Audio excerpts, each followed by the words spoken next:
ಭಗವದ್ಗೀತೆಯ 12ನೇ ಅಧ್ಯಾಯದ ಶ್ಲೋಕಗಳು.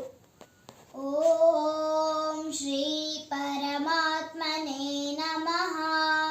ಶ್ರೀಮದ್ ಭಗವದ್ಗೀತಾ ಅಥ ದ್ವಾದಶೋಧ್ಯಾಯಃ. ಭಕ್ತಿಯೋಗಃ.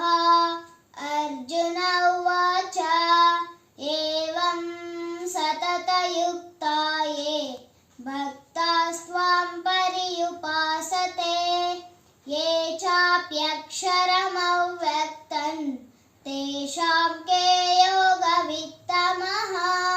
ಶ್ರೀಭಗವಾನುವಾಚ ಮಯ್ಯಾವೇಶ್ಯ ಮನೋ ಯೇ ಮಾಂ ನಿತ್ಯಯುಕ್ತಾ ಉಪಾಸತೆ ಸರ್ವತ್ರ ಗಮಚಿಂತ್ಯಂ ಚ ಕೂಟಸ್ಥಮಚಲಂ ಧ್ರುವಂ ಸನ್ನಿಯಮ್ಯೇಂದ್ರಿಯಗ್ರಾಮಂ ಸರ್ವತ್ರ ಸಮಬುದ್ಧಯಃ ತೇ ಪ್ರಾಪ್ನುವಂತಿ ಮಾಮೇವ ಸರ್ವಭೂತೈತೆ ರತಾಃ.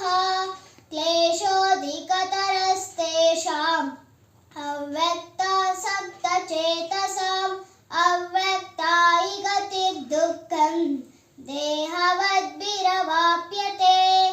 ಯೇ ತು ಸರ್ವಾಣಿ ಕರ್ಮಾಣಿ ಮಯಿ ಸನ್ಯಸ್ಯ ಮತ್ಪರಾಃ ಅನನ್ಯೇನೈವ ಯೋಗೇನ ಮಾಂ ಧ್ಯಾಯಂತ ಉಪಾಸತೆ ತೇಷಾಂ ಮಹಾನ್ ಸಮುದ್ಧರ್ತಾ ಮೃತ್ಯು ಸಂಸಾರ ಸಾಗರಾತ್ ಭವಾಮಿ ನ ಚಿರಾತ್ ಪಾರ್ಥ ಮಯ್ಯಾವೇಶಿತ ಚೇತಸಾಂ ಮಯ್ಯೇವ ಮನಾದಸ್ವ ಮಯಿ ಬುದ್ಧಿಂ ನಿವೇಶಯ ನಿವಶಿಷ್ಯಸಿ ಮಯ್ಯೇವ ಅತ ಊರ್ಧ್ವಂ ನ ಸಂಶಯಃ.